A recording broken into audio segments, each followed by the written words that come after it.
All right, guys, here we have a 93 Club Car DS gas. This one is a crank no start and a full service job. You can see it's a bit old. It's been a few different colors in its life. What we're going to do is we're going to do a full service on this, and we're also going to have to do a carburetor cleaning to get it running. It did kind of like hiccup, spit, and fire a little bit a few times, so we're going to try to do the carb cleaning and see if that resolves it. We'll test the fuel system, make sure it's pumping like it's supposed to, and all that fun stuff. So I got myself a smaller oil jug here. It's not as big as the big monster here. This is the 5-quart. This one is great if you're doing car oil changes. You can fill this sucker right up with 5 quarts of oil and dump it in your car. And it's got a really flexible neck, which is nice. And this one here is basically the same exact thing. It's got the same flexible neck. It's not as flexible because it's shorter, but this is the 3-quart one. So this is working out a heck of a lot better. It's a lot easier to handle, and it doesn't pour as fast, especially when you close down the cap to create a vacuum inside the chamber. It works pretty good.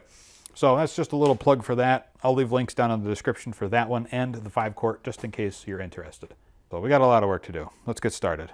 Oh, I'm also trying out a new lav mic. The last one just wasn't holding the charge that I had hoped it would, and I'm on a little bit larger one. It's called the Pixel MK20, so we're going to see how this one works in comparison. Let me know down in the comments below what you think of the audio quality, because that I think is very important, especially in videos like this when you're trying to hear some sort of instruction or how-to or whatever the case is. All right, so what we're going to start with is gloves. It's been a while since I worked on a club car.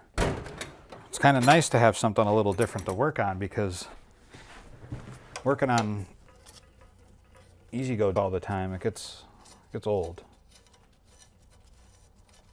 Because it's always the same issue. I did a sound check with this lav mic before I came out and started recording on this cart. And it actually, to me, it sounded a lot better than what the other lav mic sounded like. The other one just didn't last very long, so I had to ditch it. Actually, I had a golf cart in here where I was doing all the work to it. And when I went to edit the video, there was no audio whatsoever. Oh, that's nice. Look at that. Not even tight.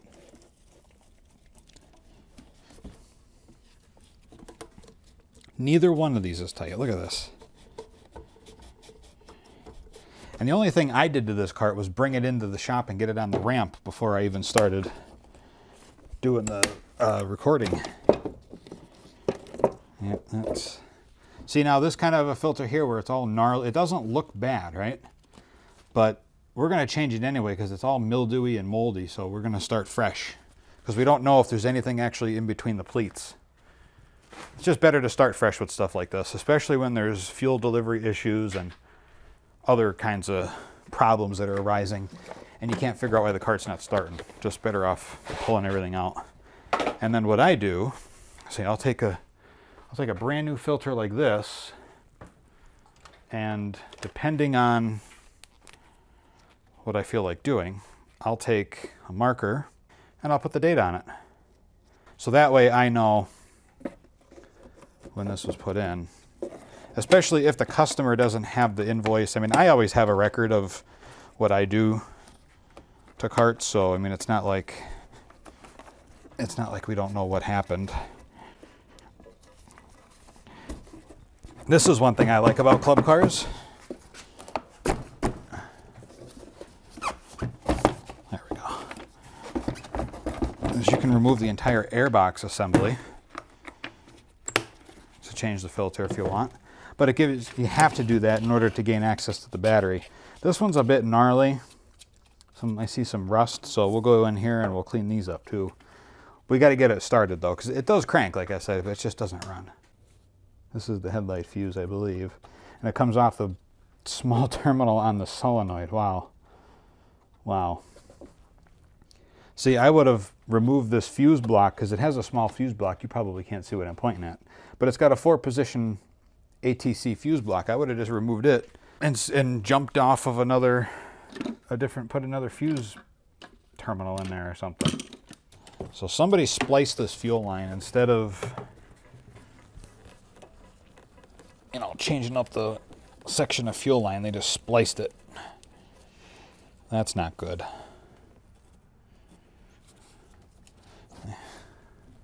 See that? That's a splice. Look at it, the fuel line doesn't even have a clamp on it. This clamp here is from the fuel filter. I don't know why that is. Well, you know what we're going to do? We're going to be eliminating this splice. I don't know what the heck that's even there for. There's plenty of fuel line here.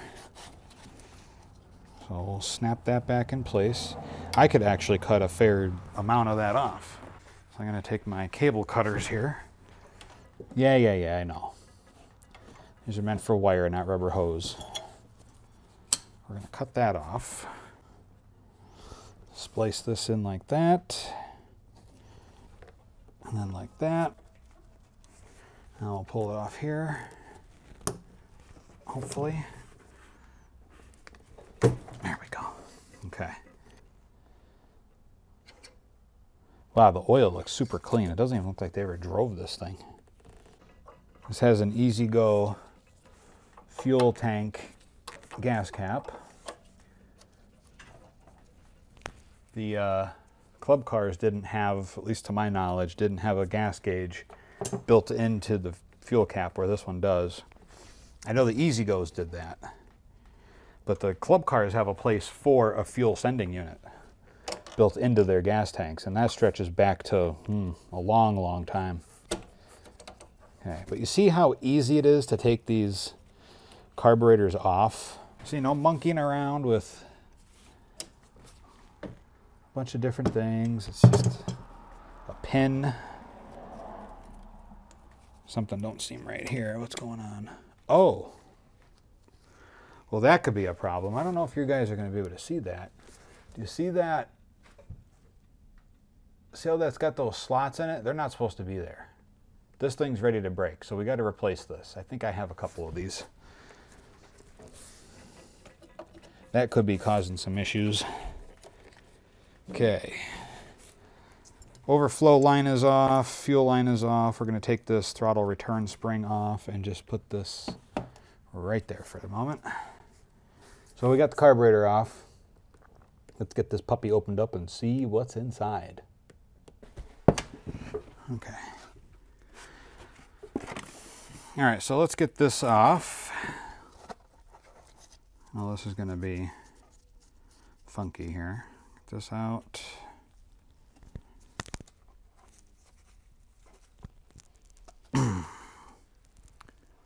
Well, it's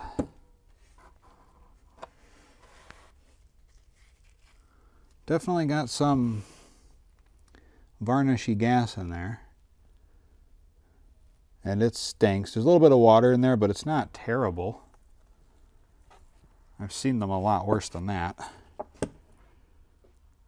It might just be... It might have been that fuel line, the reason why this thing wasn't starting. With that little splice that they had in there. Oh. Emulsion tube. You can see that there's a float valve. There's a spring on the float valve, and that's what keeps it planted. Ooh, that was stiff. Now it's working. Okay. That might have been part of the problem too. Let's okay, it's loose. We can back this out. This is our fuel mix thingamajig. That's a technical term, just so you know. I'm going to take out this jet thingamadig. Okay. So we got a pretty nasty carburetor. Pretty nasty carburetor, you know what that means. We're going to throw it in the parts washer, in the ultrasonic parts washer. Okay, we're going to give this 30 minutes to run, and then we'll come back. So I just pulled these parts out of the ultrasonic cleaner thingy. And as you can see, the ultrasonic cleaner has a few blind spots. It has left a bit of dirt. I would have liked to have seen it done a little bit better of a job, but hey, what do you expect when something's covered in complete mud? I probably should have pre-washed it first, but whatevs. just kind of clean this up real quick here. Ooh. These gloves lose their grip kind of easily with carb cleaner, I've noticed. I waited to clean any of this until after the machine was done here. See, the big parts washer would make short work of this, but I don't feel like digging it out at the moment. I will if I have to, but just gonna clean the bowl out. All right, so the bowl's nice and shiny. Put that aside. Here is the idle adjust or mix screw, if that's what you want to call it. There's a little bit of carboning on there, a little bit of schmeg.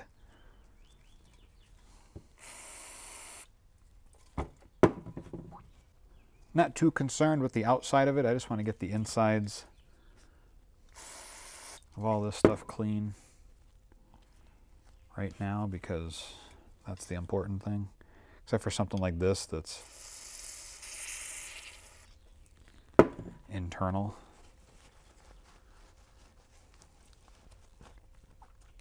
See, this is blocked. I can tell this is blocked. Not anymore. Oh, nice and clean. Yeah, I'm probably blocking everything with my fingers, huh? I'm trying to keep all the dirt on this side.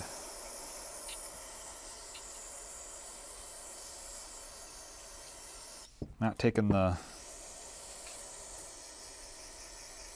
There we go. Not going to remove the stop screw for the butterfly valve because it's not really necessary. There's a lot of carbon in there, almost like it were soot. This thing must have been backfiring quite a bit, or burning a bit rich. That's better.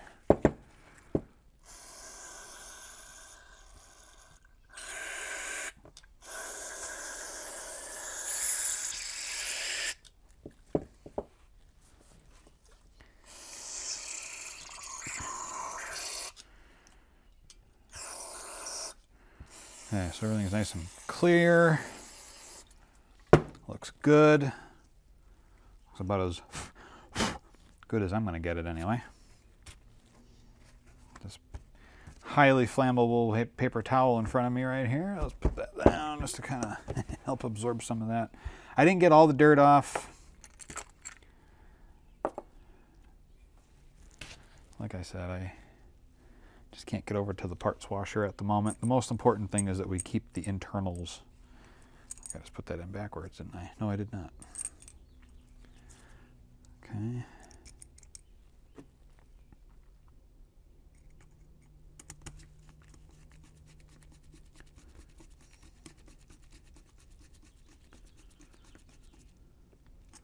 Snug, not reefed in, just snug.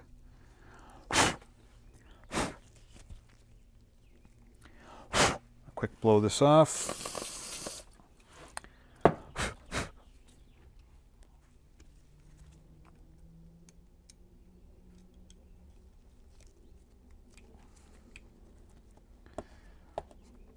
I will hit it again with the carburetor cleaner before I close it up, just to make sure I get all my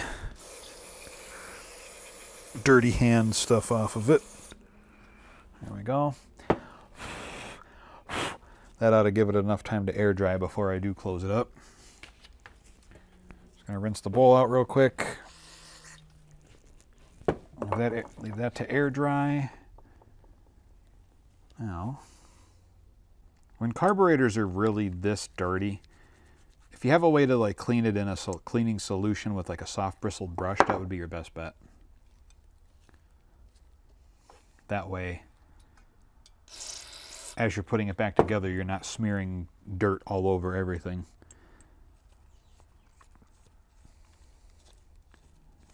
Okay, so we're going to push this all the way in. Okay. until it stops. We're not going to force it. It hit the bottom. It's done. We're not going to turn it any further. Once we get it on the cart, we will be able to adjust it properly then. Okay, so I'll put the bowl back on, the nut in, or the bolt rather, and we'll tighten it up. Okay, that's that. Let's go load it in the cart. All right, so we already have the gasket on this plate. I'll hook up the throttle return spring after we drop it. See, one thing I have to say I like about these older club cars, they are very easy to work on as far as carb cleanings and taking them apart to work on them. They're really not that difficult. All right, we'll slide this in. They don't have that. They still have this tube, these engines, like the Easy-Go's do, but this one here is a heck of a lot easier to work with. You don't have a throttle or a choke plate to get in the way because the choke is built into the intake. There is a port here that you could have a choke, but for this particular application, there is no choke. We still have to flush the fuel system, so we can't hook the fuel line up yet.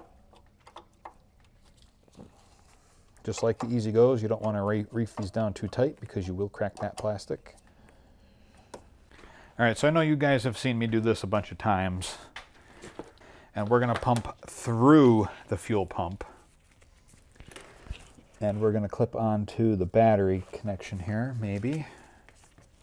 No, I don't think so. I'm going to have to hold it because I don't... Oh, wait a minute. Yeah. I'll clip onto the solenoid there.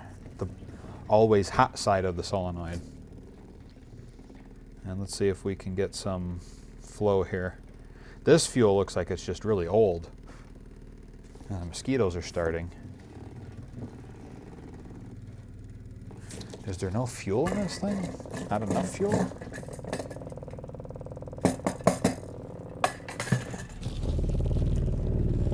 No, the dip tube's down on the gas, so...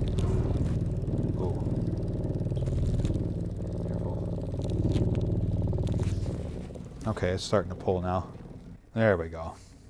Fuel pump was having an issue priming itself. That's all it was. There's not a lot of fuel in this fuel tank. There's probably barely enough for me to pull this through. Okay, that should be good because it doesn't look like there's any water in it. No, it looks good. I think we're all right. I think it was just in the fuel filter. There might have been some moisture. And I didn't see any debris coming out of that, so that should be good. All right, fuel line is attached. This poor little golf cart's seen so many different paint jobs, and it's not even done well. Just like rattle can. It's been green. I think its original color was white or beige, and it's been painted. People ask me all the time if I paint carts, and I say no. For what it would cost and just how much time it would take, it just isn't worth it to me. Okay, let's see if we can get this to run.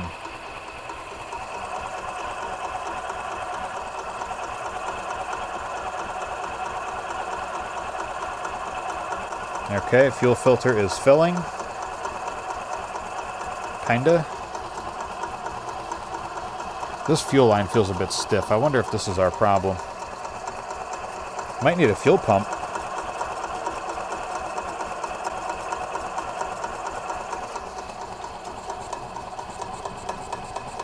I forgot the throttle. I'm trying to manually control the throttle and choke it. Okay, so we might have a fuel delivery issue here. Let me see if this fuel line is blocked or if it's not getting a really decent vacuum, because that's what it seems like. It seems like this fuel line is it's too stiff. pump can't pump very well because of that. So if I could even get this stupid clamp off. There we go. I have fuel line I can... Oh, shit, my light fell down. Fuel line I could put on it if I need to. I'm going to change that, I think, because that one is a bit funky. Because it's so stiff, I can't get it off of the engine here. I'm trying not to cut any wires.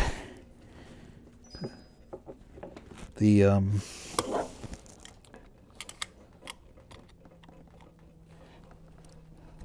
there. Yeah, wow, that fuel line is so stiff. All right, so we're going to put this on.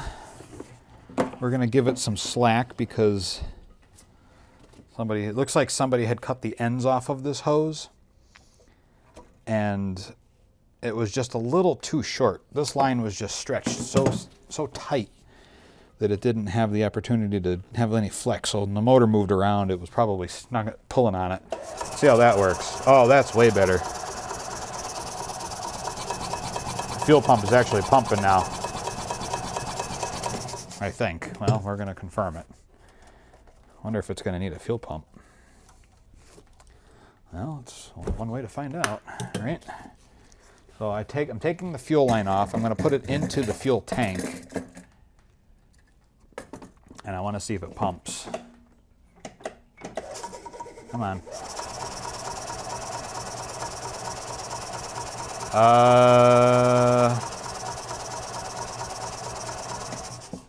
No. Oops, if we need to tighten that belt up.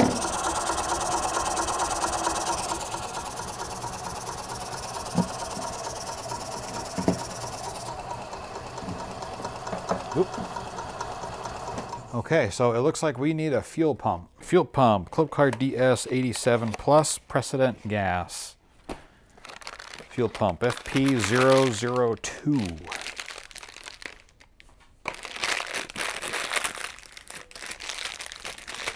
This is a 93.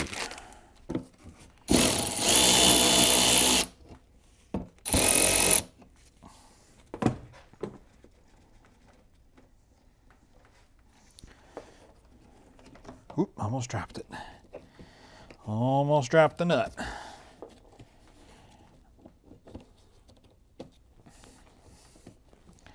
See, these things don't last forever, guys. You know, a lot of people are going to say, oh, why don't you just get a rebuild kit for it? And it's by the time you get done going through all the rebuild nonsense, that's fine. If you want to go through the rebuild process, go for it. For me, I'm going to swap it out. Just makes sense in this case. This pump is probably the original pump for the cart. And yes, I will be putting clamps on this line once I get it to run. All of these fuel lines are going to get clamps.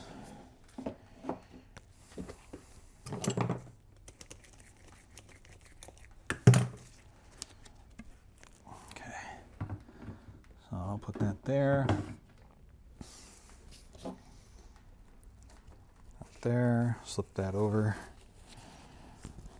Actually, let me unhook that for a moment. Put that there, slip that on. We're going to change this fuel line too.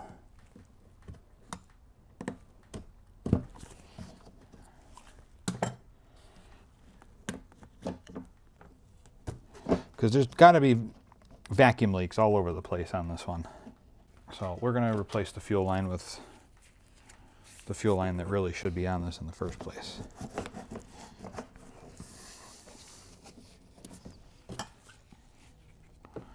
I think I'll be ordering fuel line soon. Okay, so now, yeah, we can't see the fuel, but we need to change that fuel line. So let's try this now. Now look at that.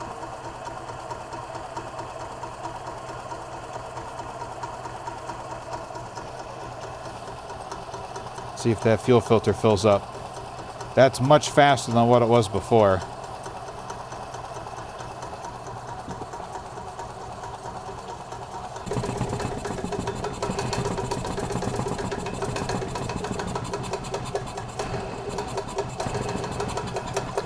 choke it. Oh, you know what we gotta do? We have to adjust our... All right, so we got it to crank, we got it to fire, now we just have to adjust our mix. So we gotta do that while we're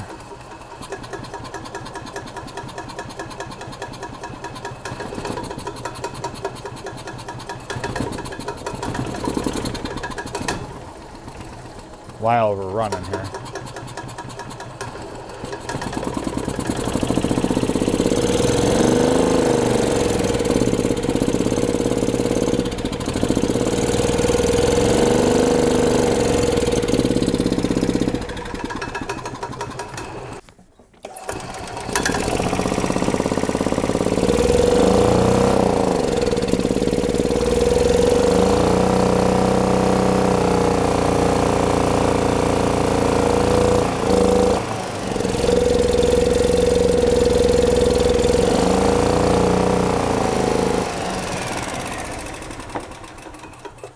Okay, so we got it running. It is running on its own. I don't have to run fake choke or anything. We can adjust that a little bit more once we get the air box reinstalled. But first I'm gonna clean the battery because the air box is off and out of the way. So we're gonna take care of that first before we put it back together. That way we can put the air box on, hook the air inlet hose up, and then run it and adjust it that way, because that's technically how you're really supposed to adjust it, is with the fuel system and air system all connected the way it's supposed to be.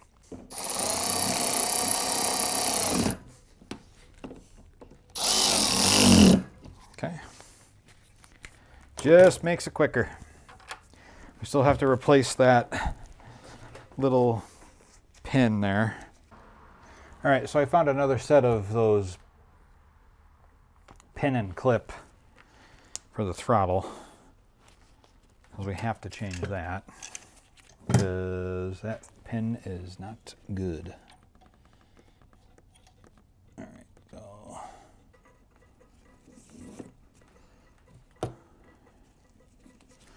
add some that.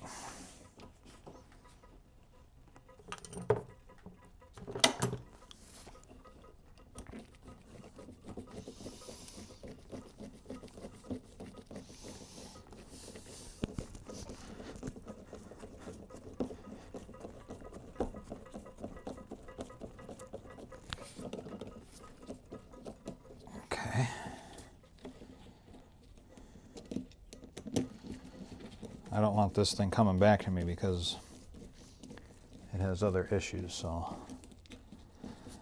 I noticed that fuel pump is weak. Could it have gone without being changed? Yeah, probably. But with how weak it was showing, I would rather change the fuel pump, something inexpensive, rather than have the customer call me back saying it's not running good. I'd rather, knowing that the pump is weak, I'd rather just change it and be done with it. Put all new clamps on, everything, so it's new fuel lines.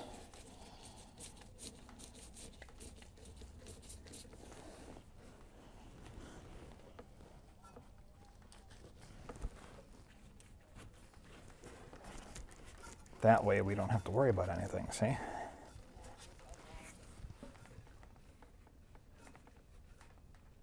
There's always a right and a wrong way to do things. Now that the spark plug's red hot, let's change it.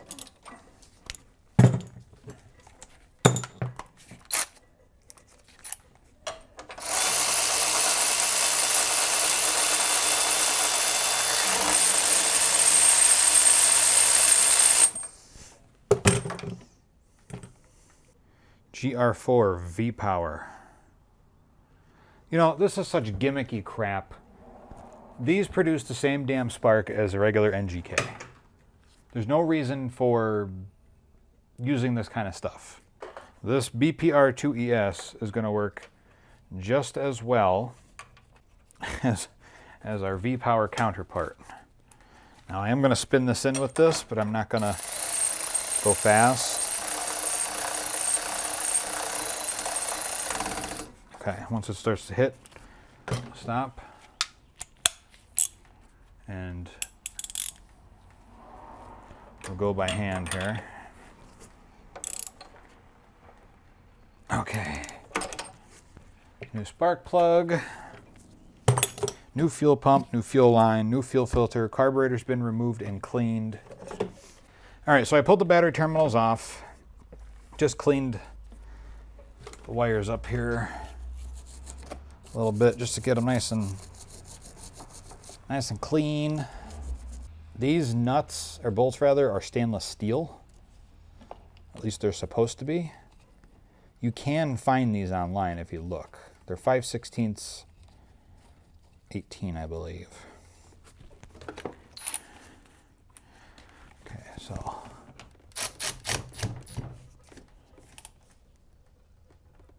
Okay. You don't have to go reefing these down super mega tight, because you will strip them out if you do. I say that as I use an electric ratchet, but I'm not. I'm just doing it for speed. I'm not doing it for cranking it down real tight. Okay, so battery's done. Let's spray some terminal protectant on there, and then we can put the air box on. So the air box will actually sit on a frame rail right here. Gotta move the battery down a little bit. The cover for the control box is missing, unfortunately. We've already changed the air filter. Okay, so there's that. We're gonna wrap this strap right around.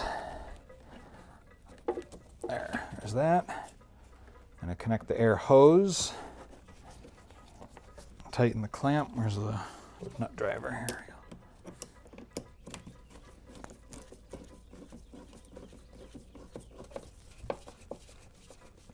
Okay. So now that's basically the top end service is done. The only thing left is oil and filter.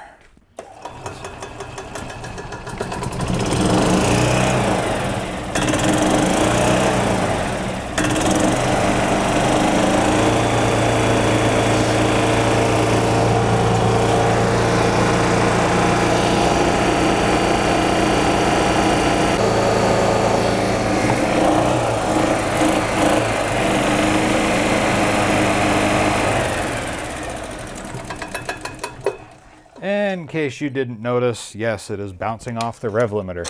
They don't want me to touch it. So this cart may be getting a back seat kit. I'm going to do that in another video. I have to wait for the confirmation here on whether or not they want to do it. It is a 93. It is a little bit beat. I'm going to suggest they do not, because of the age of the cart and because of how hard this cart has been driven. I can just tell by how beat up it is. I got to tighten this belt. I'm actually going to change this starter generator belt after this engine cools. So we'll do the oil change first, and then we'll change that over, because I don't really want to touch that while it's hot. But other than that, we're done under the seat. Change the filter top side. That's one thing I have to say that I really like about this cart. Changing the oil filter is really easy. And so you don't make a mess, add in a little thing there. Oops, it's on too tight. I can reach down and grab it by hand. You don't need a special tool. But in the event that it's on too tight like this one, or you have bad grip in your wrist like I'm having right now because I have some weird lump on it, probably, I don't know, it's one of those weird name cyst things, I guess.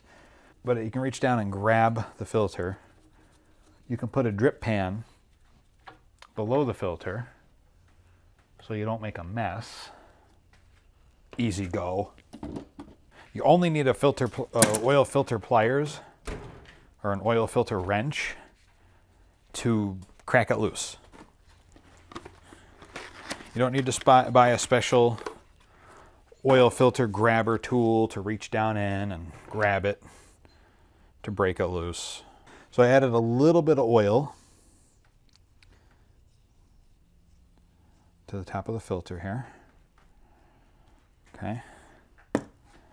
Now I'll remove my little drippy pan. Okay, I spilled a little tiny bit. That's probably when I cracked the filter loose.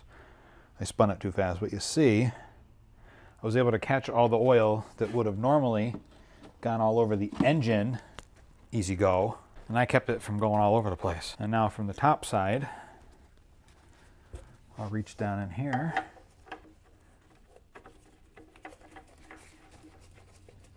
I'll spin the filter on.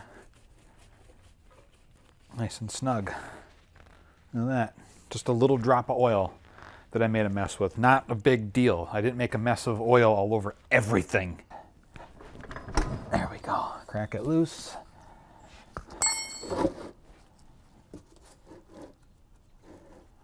And the oil is going to come pouring out pretty good because it's warm.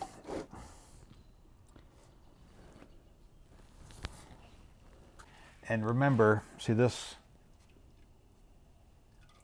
Do not lose this washer. This washer is very important. You cannot put this nut back on without this washer. Otherwise, you're going to have leaks and potentially lose the drain plug. And if you do, you may have catastrophic engine failure because you'll lose all of the engine oil rapidly. So this older style club car, the engine is not forward enough of this access hole here. So what happens is the engine oil, here we go. And oh, by the way, before I continue with that, that is a steel drain plug, not a plastic one. So you'll have a harder time stripping it out. 9 times out of 10, if you're going to strip something, it's going to be the engine block. You're going to strip the hole out that plug goes in. But yeah, it's steel. So there you go. But anyway, the hole is not large enough, and it's the drain hole doesn't sit over that slot that's in there. So the oil kind of spatters a little bit all over this tray, the subframe. So you get a little bit of a mess when you drain the oil on these, but it's not terrible. I mean, it still drains out like it's supposed to. It's just a little messy. In newer versions of this cart, they did remedy that by making the hole a little larger and having the engine sit a little more forward of it. So it's not that bad. It's not that big of a deal. Just something I thought I would point out. This engine can take oil faster than most.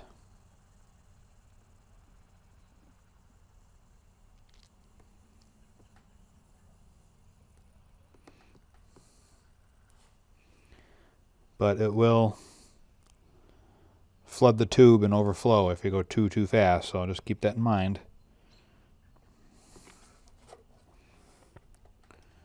When you are filling them with oil, you cannot overfill these motors. You go 2/10 of a quart too much, it will smoke a lot. So just keep that in mind as well. Cart on.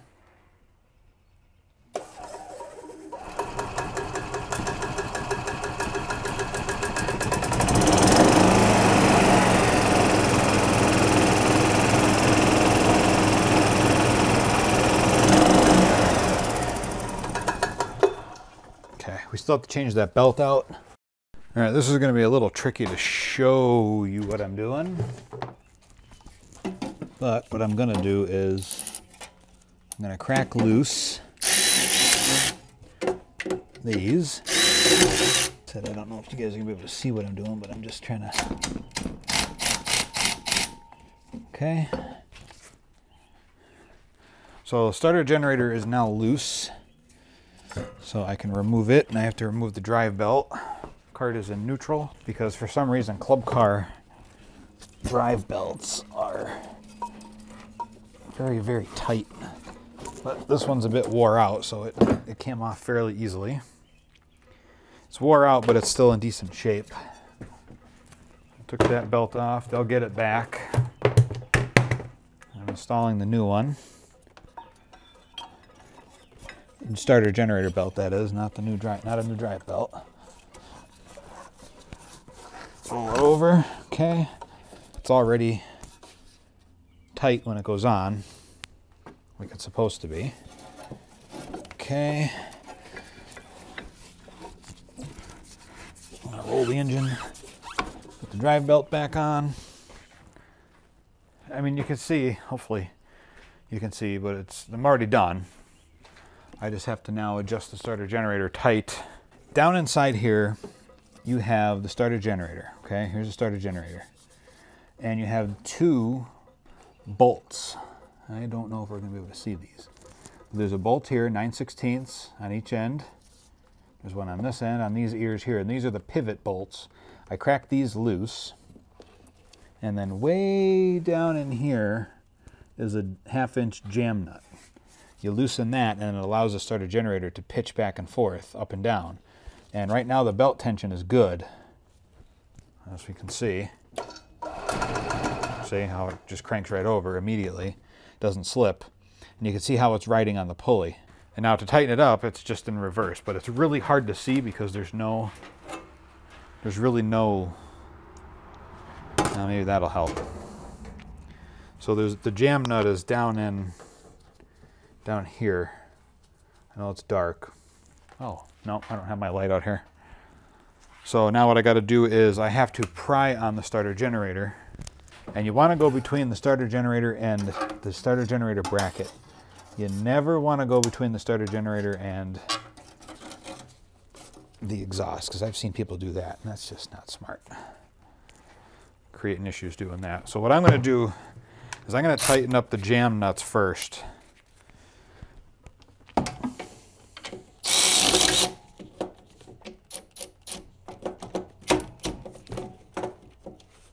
Okay.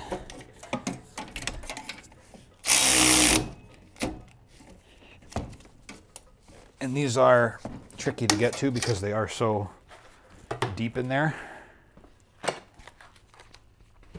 Okay, now all I gotta do is tighten the jam nut. It's an adjuster bolt, whatever you want to call it. Adjuster nut, adjuster bolt, jam nut. It's one that adjusts when it slides up and down on the shaft here. Come on. Get on there. Okay, I can't get on there with this big ass ratchet, so we're gonna switch over to something a little smaller. We'll go to a 13. And there's not enough room to put the ratcheting end of the wrench on this, so I have to do it this way. Takes a little longer, but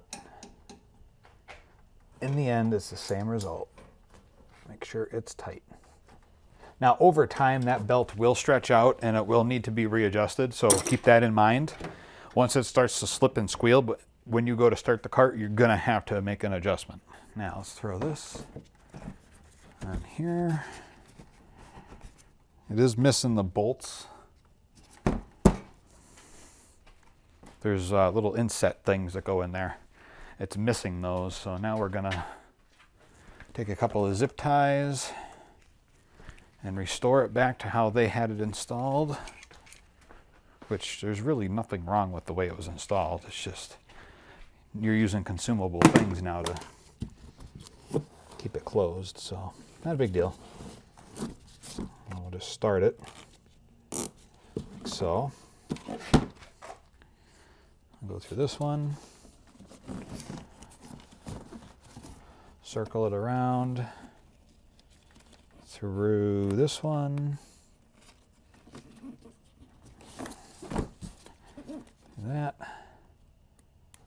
and then I'll pull it tight by hand, and then I'll use my zip tie gun here to finish it off. All right, the only thing left is tires. And I'm not going to film that because do you really want to see me inflate tires? The only thing I didn't get on camera is load testing the battery and checking the charging system. And I'm not going to film doing tire inflation. That is this cart done. I just got to flop the seat on and close everything up and then go ahead and check the tire pressure. But like I said, I'm not going to record that because you've seen me check tire pressure 150,000 times probably. So you'd know how that works. So, all right guys, that is it for this project. I want to thank you so much for watching as always. Be sure to like the video if you liked it, subscribe to my channel if you haven't, and be sure to hit the bell icon to receive notifications anytime I upload a video to the channel. Check the video's description for links to products I use every single day to bring you these videos and to run my business. And as always, everybody, thank you so much for watching. I appreciate it, and we'll see you in the next video.